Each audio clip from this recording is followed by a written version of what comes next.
Chapter 66. Is there a cure? Of course, I replied, recalling Istiraho is now on his way to Lombardy. I can't stop my father's outbreak, but I can stop the death. I tried to calm my mixed mind like in muddy water. It was difficult for me to see my father get sick again, even though I already knew it and was predicted. But this time is different. It's different from the past when I was helpless, unable to do anything and only watched my father suffer. I am constantly talking and reading by myself, but I don't think stress is the only one. Her complexion is not good, Tia. Perez stepped up and said, "Are you okay?" I stepped back. Perez looks down at the room where I backed off and frowned. It seemed like he was worried about me for a while. Then he rummaged his pocket and took out something. Chocolate cookies? It was a thick cookie with a large chunk of chocolate embedded in it. In difficult times, something that can help. All I know is this. Ah, okay, thank you.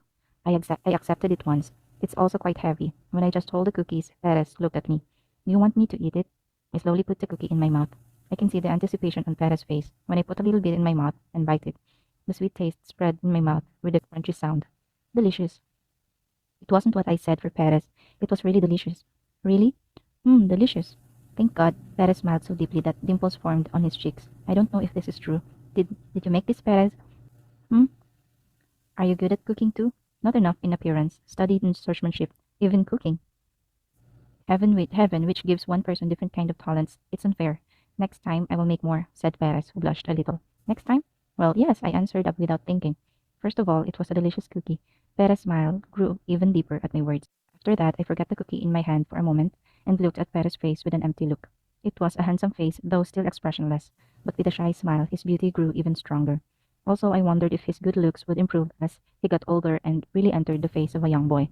It was darker and more dazzling than the rose in full bloom where we had just stood. I completely forgot that at one point he appeared and took control of the empire in such a short time. Tia, when he saw me half silent, Perez tilted his head and called my name. Hum? The fine black hair that flickers with those small movements is another art. I patted his head with a proud heart that expects Perez's brilliant future. I just wondering it, Perez, your beauty is a national treasure. I?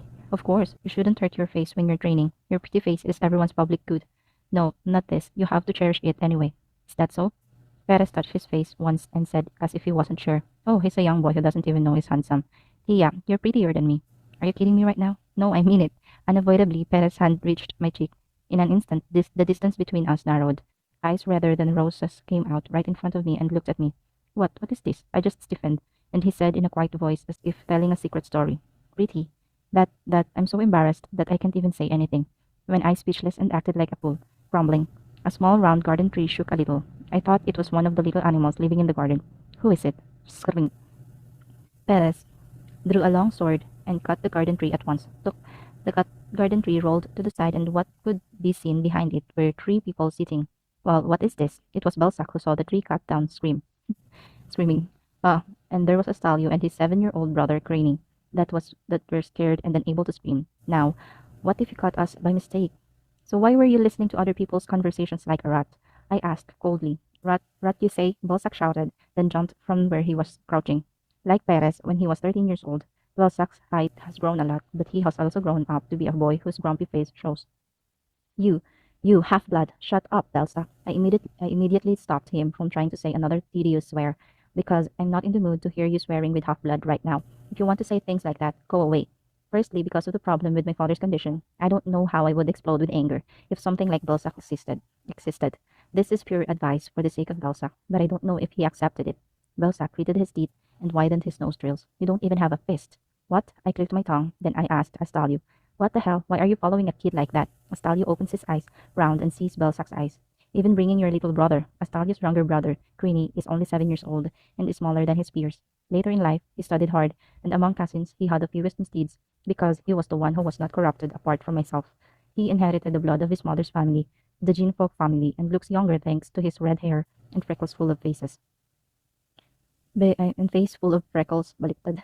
Balzac is a rotten line, so stop and look for another line. I sincerely advised. I don't expect Astalio to take my advice, but later he hit the ground. If he remembers this moment, I should have heard that at that time. At the time, he will regret it. I can't. Let us go, Perez. I hated seeing the faces of idiots, so I said to Perez and tried to get out of the garden. Hey, half-blood, the second prince is here to see you, so he's in the high spirits. He stopped my foot and looked back at Belsa. Maybe it's Astana's soul twin. It's funny to brag about learning the basics of swordsmanship. Normally, I could have ignored it roughly, but today I felt the tension quickly. I straightened my index finger, middle finger, ring finger, and three fingers. First, I told you not to call me her blood. Second, in front of second queens, how stupid are you going to be? And third, I have to deal with a guy like you, but I don't want to. It's troublesome, like catching up lie. In the end, only the middle finger was raised. What? Bells struggled to understand what I was saying for a long time before failing, and turning his face red. And this time, I changed the target. Ha, you two have that really get along well with each other, right? What did you say now? Something cut off in my head. Half. Not only are you sarcastic about me being half blood, but you also brought Perez. I immediately took what I could see, as my instinct was telling me. Who are you to badmouth him? He is the best. You, are you crazy? I don't know why this rock is in such a well preserved lawn, but it gripping my hand is like an art. When he saw the stone in my hand, there was a feeling of fear in Balzac's face.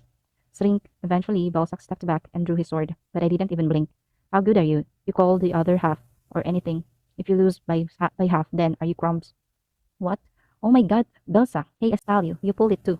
Since it seemed that only himself was the one to be harmed by Balsa shouted at Astalio, who was next to him. Astalio reluctantly pulled out his sword, and Crine, who saw it, put his hand on the wooden sword he was wearing. Stop, I said, pointing my finger at Crine. You stay still, if you don't want to be hurt. Crine, Crine finally burst into tears as if it was quite frightening to see me staring with a big stone in one hand. There was tension between me, Balzac, and Astalio. They were just watching it and being wary of the stone in my hand flying away, and they are the target. How simple! I laughed at the edges when I rolled up one corner of my mouth, and said, cut it all, Perez. At that moment, it seemed like the wind was blowing behind me, and Perez rushed. A blue aura flashed briefly. Two. Just as Astana suffered, two swords were cut off in no time and fell next to the garden tree, with a sweet little metallic sound. As if nothing had happened, Perez looked at them with his usual careless eyes. Oh, the rumors were true. Come on, they're my cousins. Balzac and Astalio were literally out of their minds. That guys are my cousins. The name Lombardi is a waste. I looked at the pathetic figure for a moment and then grabbed Perez's hand. Come on, Perez. If we stay together any longer, we'll be stupid too. Oh. Now Perez, who is much bigger than me, was gently drugged like a big puppy. Perez, looking at his hand, didn't know that his face turned red. We don't even know how faintly the remaining three people looked at us as we pulled away. Cool. I could only hear Crane's dreamy little voice in my ears. Asterisk. A strange carriage entered the Lombardi mansion. As if running a long way, both the horse and the coachman were very tired. The carriage headed straight to the annex, not the main gate of Lombardi. It looks like there is a designated destination. Quietly, the door of the carriage standing in front of the mansion's annex opened. She was an impressive woman with a gentle impression and calm eyes, who, likewise the woman who was sighing as if exhausted, pulled the bag she had cherished during the journey alone from the carriage. At that time, the door of the annex opened. Inside, a girl with a pair of strange men and women followed suit. Clack, clack, the girl approached her with the sound of the heels come from her luxurious leather shoes and smiled brightly at the woman. I have waited for you, Estira. End of chapter 66. Chapter 67. Miss Florentia. Estira hugged me tightly. I was very surprised to receive the letter. It has been a long time since I saw Estira. Tears rolled down around her eyes, which have become more mature. So, researcher Talon Crewer. Estira muttered as if she noticed it. But when she saw the two brothers and sister, Clarivan and L'Oreal, standing behind me, she quickly shut up. She was worried that a strict person would know the inside story. Greetings, Estira, I had said, pointing to the people behind me. It's Clarivan and L'Oreal. This is the first time I see you. I am Laurel Dillard. I am Estira. When who is my maid, but with an aristocratic sense, greets her politely. Estira doesn't know what to do. Then Clarivan greeted Estira. It's been a while, Miss Estira. Estira also lived in Lombardi's mansion, so she was acquainted with Clarivan, but that was Clarivan as my teacher, not as a person of Florentia. It's okay, you can talk comfortably in front of these two people. Yes. Even though she nodded, Estira still looked awkward. When I see them glanced at each other, first I led them to the guest room prepared for Estira. Well, I don't need a luxurious room like this, miss. No, Estira is my guest, and I have prepared a separate lab.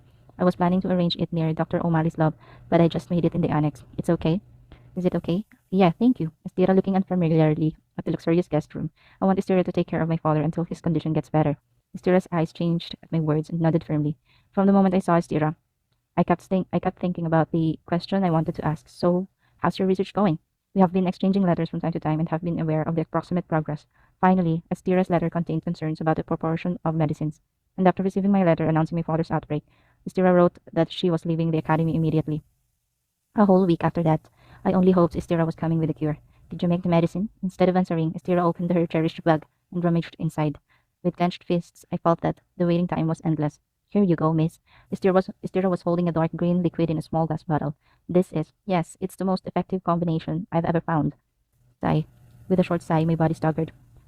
Miss Florentia, miss, if it weren't for Clarivan who caught me fast, I would have fallen in there. Are you all right? Clarivan asked in a worried voice. I muted to search Clarivan without time to answer. Fortunately, I'm so glad there's a cure. I'm afraid. Even though it was a future that I already knew, I was so afraid I'd lose my father again. Miss, Laurel calms my trembling shoulders. It's not complete yet. We need to give Galyahan a dose first. How long will it take? Until the medicine works? Well, we'll know it in 2 days. We'll know in 2 days. You must be tired, but can you meet my father now? Of course, miss, Estira happily said, and packed some medicine and books together. Asterisk, asterisk, asterisk. No, no, whoa, it's made me frustrating. Hearing the words of Dr. O'Malley shouted, I eventually sighed. This is how things started. When I took Estira to my father, just in time my grandfather was visiting with Dr. O'Malley to treat my father's indigestion. It was a kind of complication that came as the amount of activity decreased sharply. Dr. O'Malley, who saw Estira, immediately changed his face. After a year later, that bad feeling didn't seem to go away, and when I explained the situation and Estira pulled out a vial, Dr. O'Malley went off like that. Unverified drugs, and a medicine made by a young novice, Dr. O'Malley shouted. How can you give it to Galyahan? Maybe he realized where he was now. His voice had gotten smaller, but Dr. O'Malley was still angry. Noisy, doctor. Eventually, I heard a word from my grandfather who frowned. Ha, but Lord, this is really dangerous, Dr. O'Malley said, turning his head and staring at Estira. Did you say your name is Estira? Yes, Estira, who, by the grace of the Lombardi family, is researching at the Academy, Lord. So, it just so happens that what you've been working on at the Academy is Talonbru's medicine. Luckily, Grandpa's sharp eyes turned to Estira. Yes, it is. In fact, when I was studying other diseases, I found that the combination I created was finally effective in Talonbru. But Galyahan just happened to have Talonbru disease. I heard the story about the illness in a letter sent by Miss Florentia. How can I remain silent for Lombardi? Estira responded nicely, but my grandfather kept looking at her. Thank you for coming a long way, breaking the tense atmosphere, my father said. What is the medicine made of? The main ingredient is a medicinal herb called or rosen, and if it's a medicine that is a mixture of several medicinal herbs, here is a list. Estira looked at the list without hesitation, and my father read it. He read many books and was educated, so he had a good knowledge of herbal medicine. There are a lot of herbal names that I've never seen before. If you look for them in this book here, if possible, can I borrow that book for the day? Oh yes. At the request of my father, Estira nodded. My father put the book aside and said calmly, Actually, from this morning, my left foot feels weird, perhaps. My grandfather spilled his voice. So at the moment, when my heart became impatient, I heard this news. My father looked at the small vial. No! Dr. O'Malley shouted and intervened. For the sake of Galyahan's comfort, I can never condone as my doctor. He held it for my father's safety, but why could I see the fear on the doctor's face? Why does he seem worried that he will lose his place? Despite all kinds of humiliation, Estira remained calm. She showed everything she had and stood back so my father could make a choice. Medicine from a pharmacist who hasn't even been properly trained. It's dangerous. The doctor was pointing a finger at Estira. Trust me, and it's wise to treat the symptoms slowly. The beating in my chest was loud. Then my father looked at me, as if to ask for my opinion. It's not like there's any other medicine anyway. Everyone looked at me at my words. I mean, I want you to trust Estira's medicine. I know this medicine is the only cure for my father's illness. But I didn't push ahead from the beginning because I wanted to make sure my father was willing to try the medicine. Okay, let's do that. My father's worries were not long. Please, Estira, I'll do my best. Galyahan. Estira bent down deeply. This is a ridiculous decision. You'll regret it. Dr. O'Malley slammed the door and walked away. On that day, my father drank the first cure. Asterisk, asterisk, asterisk. What do you mean now? What do you mean the cure doesn't work? I can't believe my ears. What? It's not exactly ineffective, but it's only half as effective as it's intended, Estira said with her eyes closed. I'm sorry, miss. No way, no way. You can't do that. Estira is definitely the one who made the cure, so my father who took it should get better. How come? And at that moment, the alarm rang in my head. Estira's medicine may be different from the one of my previous life. Evidently, Estira is younger and has less research experience than she was then. So much has changed. I can't see anything clear yet. That's when I stared blankly at one place. Beep. The door opened and Caravan jumped in. Angenas copied the ready-to-wear business. I beg your pardon? Angenas is trying to get approval from His Majesty the Emperor to run a ready-to-wear business in the form of a clothing store in the West. The crazy ones. The ready-to-wear business was currently settled down as a specific description of our Galyahan's clothing store. There is no patent, but it was a business of Galyahan Lombardi, guaranteed by the Emperor because my father was awarded the founding medal for ready-made clothes. Knowing that well, Angenas is also trying to get permission from the Emperor, being greedy and not knowing that your place you'll be torn. The ready-to-wear business at Galyahan Clothing Store was not simply created by my father's skills. It was the result of the Lombardi family's top textile and personal connections. Angenas can never handle it. Clarivan right now. When I was just about to give Clarivan instructions, the door opened again with a loud noise. Tia, Tia! They were Shannonette's twins. They rushed to me and hugs me tightly. But my face is all messed up with tears and the runny nose. Why are you two? Hey, I heard it. Galyahan. It's Stellenbosch disease. My father's illness is a secret that no one knows except for those very close and Dr. O'Malley. I asked, grasping the twins' shoulder. Where did you hear that? There was a rumor in the mansion. We heard the maids say. Damn it, if employees make a fuss, it means everyone in the mansion already knows. End of chapter 67. Chapter 68. I sent the twins back for now. They were sad to see my face after a long time, but I sent them away. They were very careful to treat me, perhaps because they thought my father's condition would hurt me. Clarivan and Estira were still in front of me. I found a chair and sat down, and I've sorted out the situation now. My hands were cold. I also closed my eyes. Just calm down. I have to think of a way that can solve these problems. I continued breathing in and out for a long time. In the beginning, it wasn't easy either. My heart, that is beating fast, keeps disturbing my mind. But I remember my father. My father who hasn't been awake in a long time recently because of the painkillers he was taking for the pain when his condition got worse. Things that happened when my father was weak can never be coincidences. I made up my mind and just thought that I should move on. Then, like a light, the trembling died down. The thoughts that were scattered in chaos gathered together and began to gradually get sorted. When my thoughts died down enough, I opened my eyes and said, Estira, yes, miss. What's the problem with the drug now? Precisely explain it briefly. Esther agonized for a moment and said, we need a medium to stabilize the mixed herbs. We need to find that one material. That's a relief. Esther's medicine is not far from finished. Come up with it. Come up with it. I have read Esther's autobiography in my previous life. I have no background in herbs, so my memory of the original content is weak, but it is worth thinking about. The difference between past Estera and the current Estera. A vacation in about 5 years has led me to my hometown. The study was sluggish, with no results, and I was lucky enough to find the answer where I found it with a tired body and mind.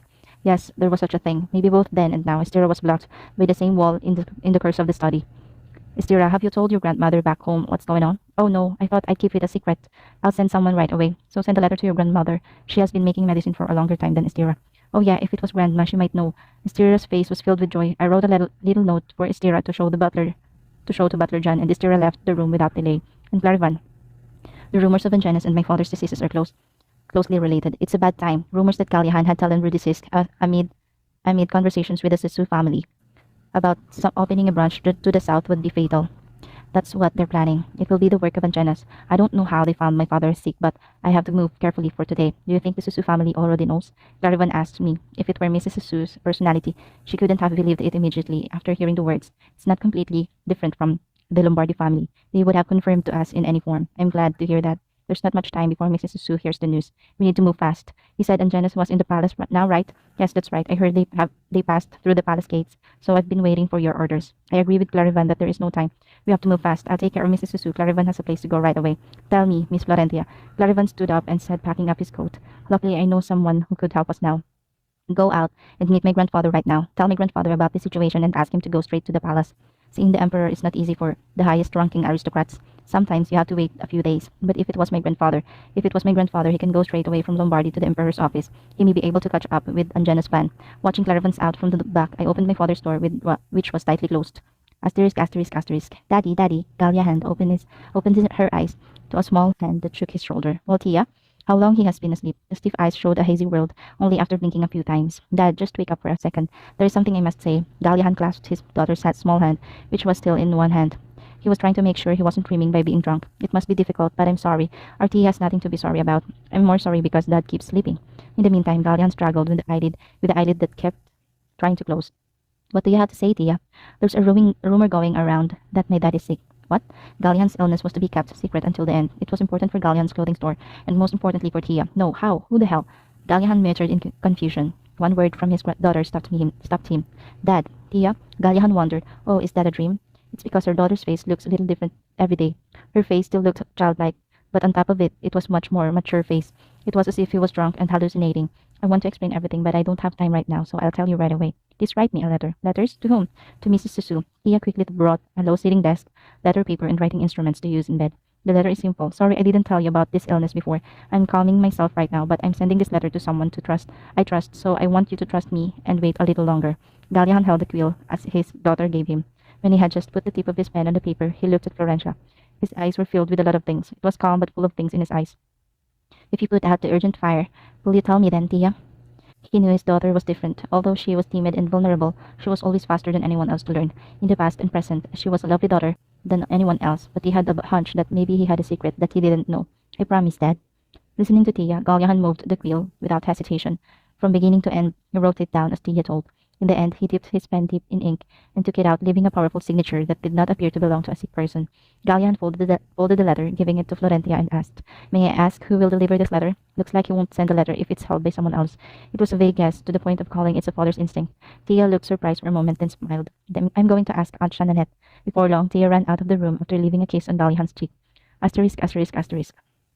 And Janus Lord was sitting in the right place without even moving. He was in stark contrast to Croydon, the owner of Durak, who couldn't stand still for a while and was impatient. "How long has it been since we arrived here now?"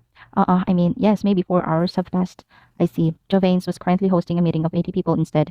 It was a meeting that no one could predict how many hours it would last, but according to what the servant just announced, the meeting was almost at the end. "Oh, when did he come?" Croydon said nervously, looking at the door that wouldn't open. "When the king comes, Croydon. You just shut up. I'll take care of it." Croydon nodded and agreed. If he opened his mouth in front of His Majesty, he might be relieved of the tension. "Oh, even if His Majesty tells you to speak, I will answer." Brack. The door opened without warning, and Emperor Javanes walked in. Croydon turned white and jumped up from the seat of Anjanus. "I can't believe you were here without an appointment. What the hell is going on?" Although he was the father of the Empress and his father-in-law, there was no respect for his father-in-law in Javane's face. Rather, he felt very uncomfortable because he couldn't go to the hawk hunt that was scheduled after the competition. Anjanus Lord said with a friendly smile that it did not suit him. "I took the liberty of visiting your Majesty because I wanted your permission." "Permission? Since when did Anjanus need my permission?" "We Anjanus always move for the prosperity of your Majesty and the Emperor. That's why I came to see you again this time. We need your special permission." "That's a long introduction. So what family are you going to attack this time?" At present, the Lumbru Empire was saturated. There were too many so-called central nobles or higher nobles to squeeze in the gap and settle down, and Janus has been taking things from other families in the meantime. This was the case with the Brown family, whose castle was taken for the first time, and surrounding nobles who took their territory by making them indebted. Naturally, the enemies would definitely continue to grow, and if it weren't for the Empress to be the daughter of Anjanus Lord, they would have publicly become public enemies and perish. "The Lombardi family. What? What did you just say? I told you it was the Lombardi family. Are you crazy now?" Javain shouted angrily from the bottom of his heart. "Is this the Empress? What the hell? What does Anjanus have against Lombardi so that it always puts this burden on them?" "Galliahan Lombardi is suffering from Talon-Bruce disease." "Galliahan has Talon-Bruce disease?" "Yes, so the survival of the ready-to-wear business is at stake. It's hard for a clothing store to survive without its founder, Galliahan. How many imperial people would suffer from that?" Are you sure that the illness is Galliahan?" "Yes, I heard it directly from Galliahan's doctor." "Huh, it was difficult. The celebration of the ready-to-wear business. I even gave him the founding medal. It's like bragging about the prosperity of the emperor under the rule. So we and Janus are going to try to make that ready-to-wear thing. Give me a permission, Your Majesty." "Give me a moment to think." Javains tried to seriously consider the proposal of Anjanus Lord. "No need to think, Your Majesty," until Lulak Lombardi opened the door with a relaxed look. End of chapter 68. Chapter 69. The situation itself is like entertainment. Lulak's face was full of smiles, but his color smelled like the wind. He ran from Lombardi to here without delay. "What the hell are you doing?" Ferdic Anjanus, the head of the Anjanus, shouted when pointed his finger at Lulak. "Even though you are the head of Lombardi, it definitely crossed the line to break into His Majesty's office." "Crossed the line? So why are you here to ask His Majesty to give Gallian's business for you?" "Well, how did you? When I know Anjanus finds out the secrets of my family, I can't help but read your dirty tricks. Lulak stepped forward and walked in towards Ferdic Anjanus. Lulak's shadow fell over the short and slender Ferdic. "Did you say I have crossed the line a while ago?" "Well, yes. How dare you come to His Majesty's office?"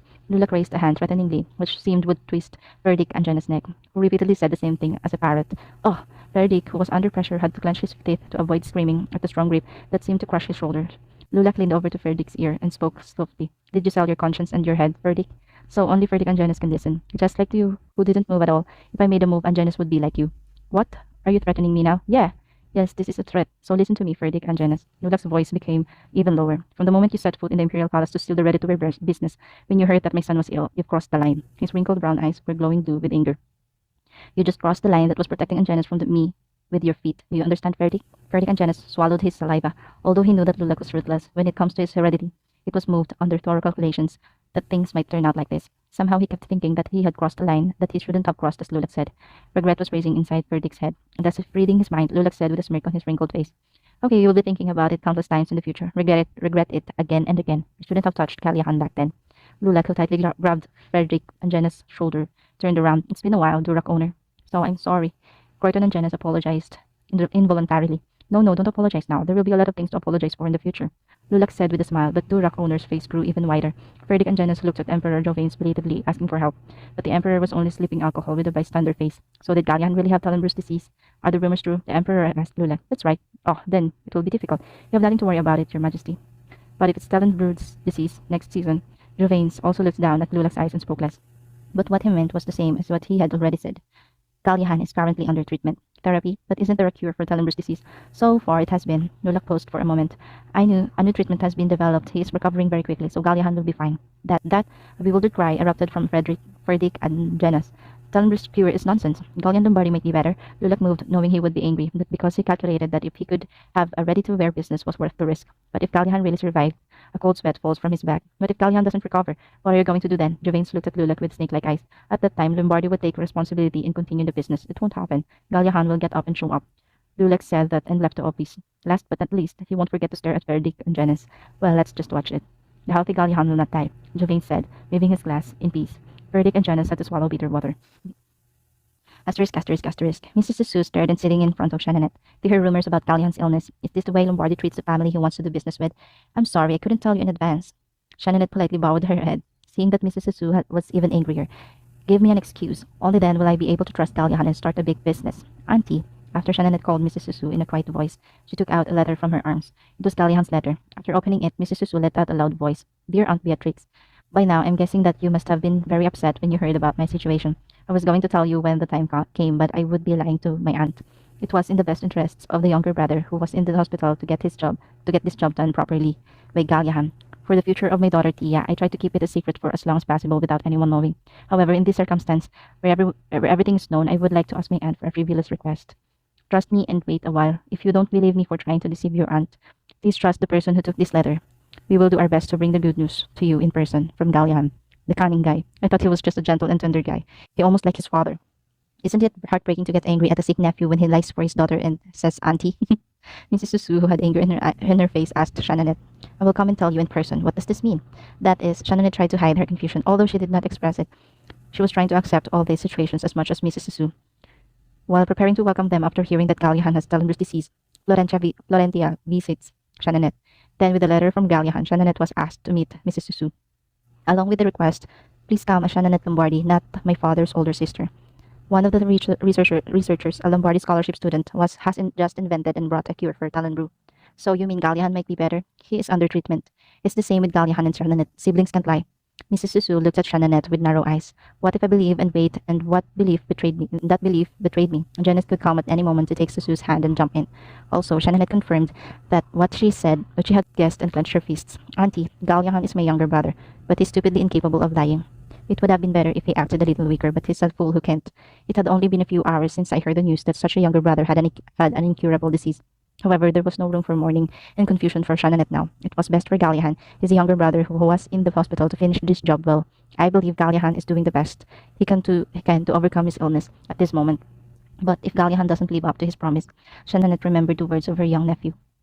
Please come as Shananet Lombardi, not my father's older sister. Did the child even expect a situation like this to come? Shananet smiled softly at the futile thought. Then, looking directly at Mrs. Susu, then please trust Lombardi. Gallihan is the founder of Gallihan Clothing Store, but he is also the son of Lord Lulak Lombardi, and Lombardi never disappoints those who believed in him and worked with him.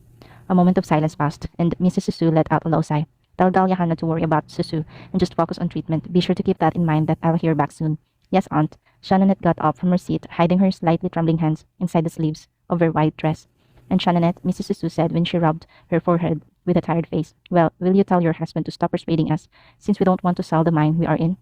Mine? Shananet was perplexed for a moment, then hid her expression and nodded her head. Yes, Aunt, I will do that. Asterisk, asterisk, asterisk. 3 weeks have passed since the commotion. Fortunately, all the things that happened at once came to an end, but they were all just temporary measures. The only solution is to create a cure for Talenbrew and heal my father. Esther is doing her best to research but hasn't found the cure yet. My father's illness was steadily getting worse, just like in his last life. I will be back, and in this situation, I had to enter the palace to play the role of Perez playmate. I want to stay next to him, but my father pushed me to go and play with Perez to get some air and refreshing. It's what my father wants, but I can't not go. I got into the carriage with a gloomy face. It took hours to arrive at the Imperial Palace from the Lombardi mansion. All kinds of thoughts ran through my head, and finally, we arrived at Poirac Palace, where Perez lived. Tia, hello. Perez greeted me with a smile that seemed almost invisible. Hi. Frankly, I was annoyed. In this situation, I want to spend even one more hour with my father. The time I spent with Perez was wasted. Perez, who received my dry greeting, stared at my face for a moment. It was one of his habits. Go. Then Perez's hand grabbed my hand. What? Where are we going? A place to play today? I'm not in the mood to play. I know. What the hell do you know? It was time for my patience to run out. Perez opened the large door with his other hand, which was not holding mine. Here, the library at Poirec Palace. Here's a collection of Talindra disease books and herbal medicine, as much as I can find. Perez said when he pulled out the chair from the table in the middle of the library. Let's find out about Talindra's disease together. If we look, we may find a way. Perez, this time I will help you. End of chapter 69. Chapter 70. Perez's statement that he has collected as many as possible books are true. Where did you get all these books from? I brought it from the Imperial Library in the Central Palace, and these herbal medicine books were the ones I had originally. The looks of turning the pages while answering seemed very familiar. With a sudden thought, I asked Perez, Perez, by any chance have you been researching Talendra's drugs by yourself? Look, Perez's shoulders shuddered, and if there was no answer, it was evidence. Perez would rather lie to me than say nothing. Thanks. Dot. Perez's ears turned red when he looked at the book without saying a word. I smiled silently and picked up a book. Yeah, it doesn't suit my personality to leave everything to Estira and relax. It would be more convenient to do whatever it takes to find the last piece of Talendra's medicine. While we spent time reading in the library, Caitlin and Kylus took turns delivering food and drinks. Oh, my waist. How many hours have passed? I raised my head in pain when my back was suddenly hurt. It was already past afternoon. Looking at Perez, who was sitting on the other side, he still hadn't taken his eyes off the book. Beside him was a mountain of books he had already skimmed through. It was when I was looking out the window because I didn't want to disturb Perez, who was concentrating. Shall we go out for a moment? Suddenly, Perez looked at me. The garden is pretty nice for a walk. Contrary to Perez's simple impression, the gardens of Poirec Palace were very beautiful, as if knowing that the owner of this palace often visits the garden. All kinds of flowers and trees naturally blended together around the promenade. Oh, this flower. Isn't that the flower you sent me before? I asked, pointing to a red flower that looked familiar somewhere. That's right, Bomnia flowers. It's a different season than you sent me this flower. Previously, it had bloomed and fallen last spring, but for some reason, it seems to bloom once more this year. What? That's interesting. It blooms twice a year. I approached and smelled the sweet scent of the flower. Toc. Perez picked a Bomnia flower and handed it to me. He tore off the sweet petals and put them in his mouth. If I keep following this road, what will I find? Central Palace Hall. Like that, when I moved my body a little, my head seemed to clear out. How far did we walk? At the end of the road, the hall that Perez spoke of seemed to be visible, and there is a person who was just walking through the hall that I didn't want to meet. Let's go back. Okay, Perez answered with a frown on his forehead, as if it was bothering him at all. We turned around and tried to go back the way we came. Hey, there you two. Until an unlucky voice dares to follow us. Whoa, I already have a bad feeling. I engraved my patience, turned around and greeted. Hello, His Majesty the First Prince. Yes, you were right. Astana approached with an unlucky face. Smile. Lucky smile. Perez was already staring at Astana with cold eyes. Feels like he's about to draw a sword like last time. Let's just go quietly this time. I swore so. But that promise was immediately shaken by Astana's words. I heard that Kalyan Lombardi had a fatal disease. You crazy bastard. Without realizing it, cursing came out of my voice. Astana widened her eyes in surprise. You dare to curse at me. Watching Astana squirm silently like a goldfish, I tried to calm my mind again. I was so angry because it was about my father, but ominously, I saw something from Astana's face. It was a grinning smile as if he had found a weakness that could haunt me. Your father is dying, and you are hanging out with that lowly man in the Imperial Palace. Are you really his daughter? Stop. Perez next to me said in a low voice, warning him, but Astana shrugged her shoulders once and continued so too sarcastic. If it were my father, I would never leave his bed for a moment. After all, I don't mean to say that lowly things are lowly for nothing. Astana, your mother's a wanderer of unknown origins, so it's obvious. Shut your mouth, Perez said while placing his hand on the handle of the sword. I know wanderers sell themselves to anyone to find a place to sleep for a night. Slap. Astana's face turned to the side with a loud sound. Red handprints slowly appeared on his cheeks. It was me who slapped that cheek with all my might. You hit me? Astana touched his cheek with one hand and murmured. I stared straight at him. Tears flowed involuntarily at the outrageous anger. Ah, I'm going to tell my mother. No, to His Majesty the Emperor for a slap on my cheek. I knew his personality was at the bottom. Trash guy. Do it. I'll be sure to tell Grandpa what happened today. I spoke to Astana every single word. Only then he recalled what I said. Astana's stupid face distorted. It doesn't matter if he's a prince when it comes to Lombardi. He also said such dirty things about Lombardi Lord's son and his late wife, who are now in bed. There's no way it's going to pass safely. I want to kick him, but the crotch, not the cheek. I want to kick him between the crotch, not the cheek. I'm still not Lords of Lombardi. Please be patient. I stared at him till the end and turned around. I wiped away my tears roughly with my sleeve. The taste that had been sweet a little while ago because of the Domnia was turned bitter. Asterisk, asterisk, asterisk. I was ordered into self-reflection for a month because of slapping Astana's face. Of course, it's not a big deal. Rather, I had a hard time stopping my grandfather from running to kick Astana. In fact, I'm not free to leave the mansion until after my 11th birthday. It's like I'm not being punished. Astana, who likes to wander around all the time, was ordered to probation for 2 months. I was sitting in my study, browses through the herbal book I had borrowed from Perez. I don't have a possible background here, so I don't expect to make a huge discovery that even Estera couldn't find through a book like this. It was simply because I felt comfortable doing anything to find my father's cure. Flap flap. When I was flipping a book with my chin on one side, Pomnia flowers, it can also be used as a medicinal herb. I stopped at the familiar flower picture and read the description. Bomnias is a plant that grows only in the southernmost tip of the continent, and its flowers, leaves, the roots have different properties of efficacy. My fingertips, which were pointing meaninglessly, stopped. But the most powerful effect of Bomnia is when the flowers, leaves, and roots are used together. The exact mechanism is unknown, but it reliably maximizes the efficacy of other herbs used together. Originally from the south, and Estera from her previous life went on vacation to her hometown. The puzzle seemed to fit. At that moment, the study door opened and Estera entered. Sweating and gasping, she seemed to have run all the way here. Ha! I got a reply from my grandmother. Among the flowers that are commonly blooming around the village, Bomnia. Huh? How did you know?